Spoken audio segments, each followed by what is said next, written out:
Welcome to Let's Talk About It, y'all. Real text, no filters. How y'all rocking today? It's a beautiful Sunday. Got the sun out. You got these clouds out, you know what I'm saying? They talking to us, you feel me? No rain yet. You know how that can change in an instant like that, you know? But I'm enjoying the day. Go ahead and like, comment, and subscribe. I greatly appreciate it. Tap the bell for the notifications so you know when I pull up, when I drop something. I appreciate the love and support everybody been showing. And continue to show that. I'm gonna start doing giveaways too, for real. So I'm gonna show that love back. If I could support y'all any way, type of way, DM me, send me a message. If it's something I can do to help, I'll do it. But we're gonna go ahead and jump into it. We ain't gonna waste no time. Nolan Wells, man. I know everybody done heard about it, and it's been a lot of controversies behind it. And I just want to share my personal thoughts and personal experiences from racism. You know, I experienced that 4th grade, my first time experiencing racism, and I'll never forget it like it was yesterday. So I'll share that story with y'all. Just stick around, hear this story, because it's pretty wild. You know, I'm going to share another story too with me and my homeboy. We was older, you know what I'm saying? It was when I was like 18, 19. The first time it happened, like I said, 4th grade. Second time it happened, I was about 18, 19 years old. And I mean, this racism continue to happen, you know what I'm saying? So we're going to talk about it, because that's what we do on this podcast. We talk about culture, movies, and sports. And I feel like racism is, not in a good way, but racism is part of culture. It's part of, it's something that's unwanted, that's part of culture, and that we've been dealing with for over 500 years. And hopefully it can stop in the future, but you ask me, you know, I don't know. You know, it's been here this long, and I feel like it's going to continue if people don't want to change their ways. So I do believe racism is taught. You know what I'm saying? Racism is taught. But we're going to talk about that Nolan Wells. My condolences to the family and friends, loved ones that knew him, that loved him. From what I heard, he sounded like a great young man. It's just sad that we have to hear news like this, you know. It's been a lot of this going on lately, as far as in black people traveling with white people and black people not coming back. White people coming back, black people not coming back. So I mean, it's been going on for years like that. One lady, she went over a sleepover with a whole bunch of white people, and all of a sudden she disappeared. She's gone, you know. And that case was never solved. No one got arrested. It's just left cold. You know what I'm saying? That family didn't get no justice. So we talking about Nolan Wells. Don't nobody know what happened. Everybody playing dumb. They don't know how Nolan drowned. And man, look, we know how he drowned. Y'all ain't got to tell us what happened. We know what happened. You know what I'm saying?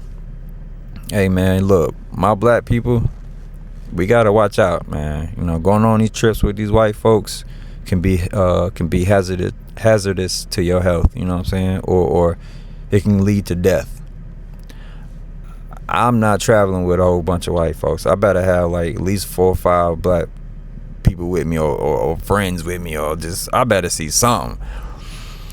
As far as in me not being the only black person on the boat or in the woods, or you know what I'm saying? And I don't like to say all white people. I don't like to say all white people are the same. I believe there are white people that's different, and white people that really hate racism and really have a genuine heart for the bullshit that goes on with it. And even like you think about back in the day, you know, they had white people hiding slaves. You know what I'm saying? They had white people helping slaves escape, you know, to their freedom. And the white folks would find out that the other white folks is hiding black folks in their house, or under their stairs, or under the basement, or under their house. And those white folks called them nigger lovers, N-er lovers. I don't know if I can say that on YouTube. Yeah, my bad. I took a little pause. Call them, and the ER at the NIGGER, they call them that, lovers. So and the white folks, some genuine white folks had to take that, you know, that type of verbal abuse, and they actually put their own lives at risk.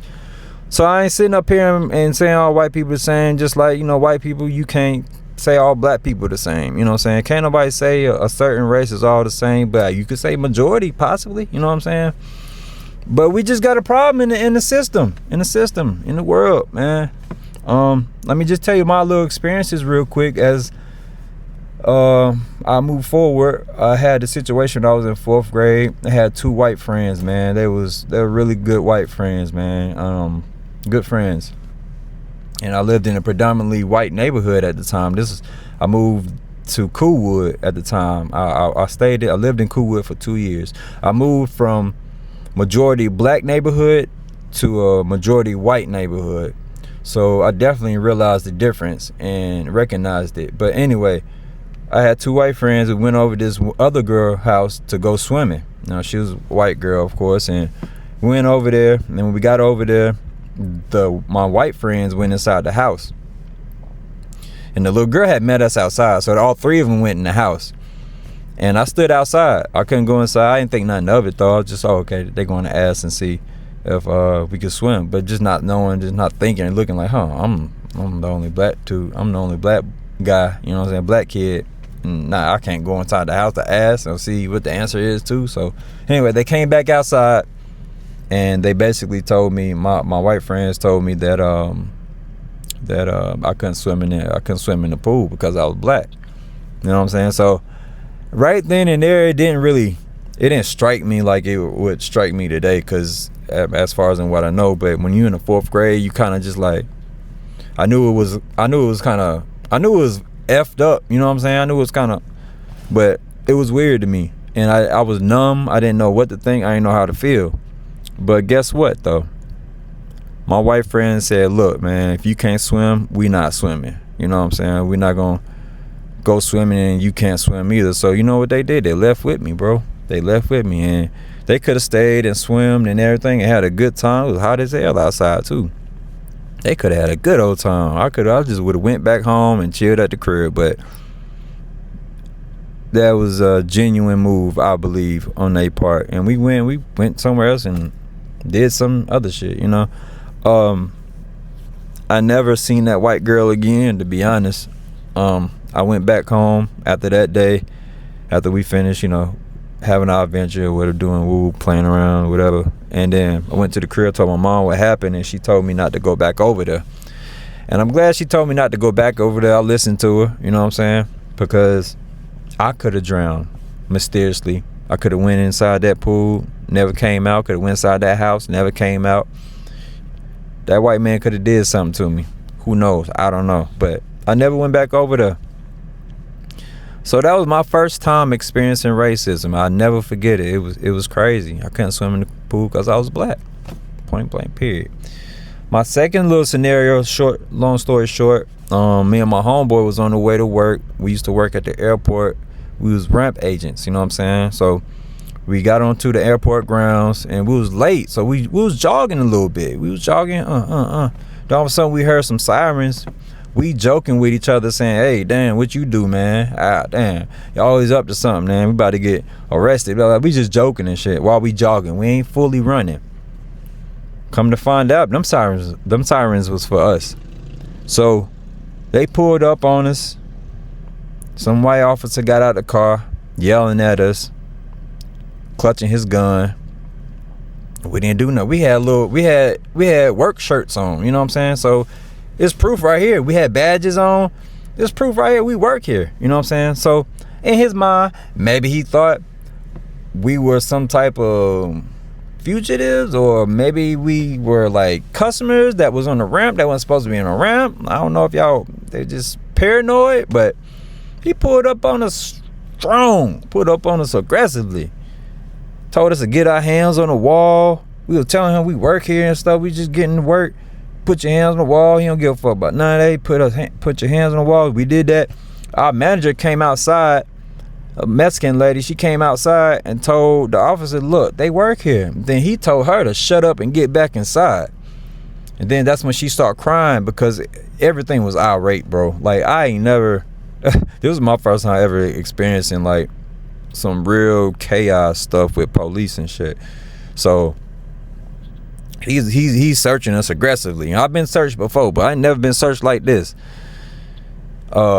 he was trying to search through our whole body. Like, I don't even know how to explain it, bro. Like, to a point where, like, damn, bro, how much harder can you search us? You know what I'm saying? At this point, you feel like you trying to strangle my calf muscles and rip my ankles off or something like that. But anyway, yeah, it was bad, man. It was bad. They ended up sending us home. Me and my homeboy filed a report. You know, we went to the person above him. We went to his supervisor or manager or whatever. Filed a report against him. I don't know if the officer got suspended, fired. I don't know. But I feel like nothing got done to my knowledge. But one interesting thing though, like when we came back to work the next day or the day after that, this lady ended up flagging me down, you know what I'm saying? And she was like, aren't y'all the dude that you know got basically harassed? I say that, we got harassed. I was like, yeah. She said, yeah, I heard about that. I'm like, so damn. So nothing happened to the police that did it, but the news got around. People knew about it. You know, it was this black lady, you know what I'm saying, that mentioned it. So I was like, wow, that's something, man. At least it got exposed. The story did. That cop did have another police officer with him, but that other police officer was standing in the back real quiet. Like, he looked like he was shocked. You ever seen Training Day, Denzel Washington, and I forgot the other actor name, the other co-star in it. When the other co-star was watching Denzel do all this dirty shit, you know what I'm saying, from the side, and he thinking in his head like, damn, what kind of cop is you? You kind of dirty, you know what I'm saying? So I feel like there was a Training Day moment. For real, I felt like it was a Training Day moment, bro. But ladies and gentlemen, y'all gotta be safe out here. Going on these trips with these white folks right about now is not the safest thing to do. I'm sorry. Shout out to all the black people that do got some genuine good white friends, you know what I'm saying, that won't set them up on something. But I'm paranoid, you know what I'm saying. I can't do it. On the boat with a whole bunch of white folks chilling, woo. Can't do it, man. Can't do it. I know me. I be having that fire on me though. I ain't gonna lie. I would have brought my gun. I would have had something on me. But gotta keep a pole on you. Gotta keep a stick on you like a tree trunk. But that's King Von. But yeah. What else can I say, y'all? What else can I say?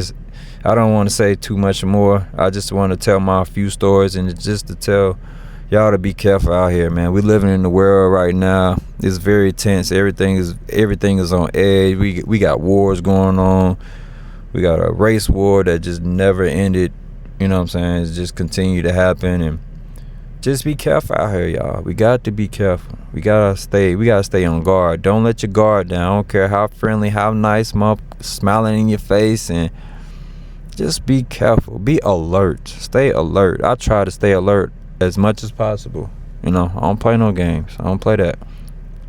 I'll be looking in my rearview mirror all the time. And I ain't just talking about white folks. I'm just talking about me just being observant of my surroundings and who you pass by and all types of stuff. But I don't think there's much more to say, y'all. You know, but have a good day. Stay safe. Don't forget to like, comment, and subscribe. And once again, condolences to the Wells family. I'm so sorry for your loss. I just hope that the family and friends will be able to move forward in some type of peaceful manner, because losing somebody is the worst thing in life, just about, bro. Like, I can't imagine just losing certain people in my life, you know, right? No. So I know we think about it because it's the inevitable, you know. Nobody can avoid it. Nobody can dodge it. Nobody can make a deal, you know. Nothing. It's just our time is set. And we have to live life every day like there's no tomorrow. You know what I'm saying? If it's somebody that you want to say sorry to, you ain't told them sorry yet, better say sorry now. If it's somebody you love, you ain't say you love, say you love them now. You know what I'm saying? And I'll be talking to myself too while I'm talking to y'all. I'm actually talking to myself. Things I tell myself all the time, you know, get closer to God, get as close as you can to God, whoever you believe in, you know what I'm saying?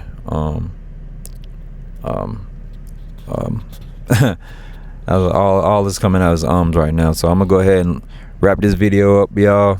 I hope y'all take care. Stay blessed. Stay safe. All right. One. Peace.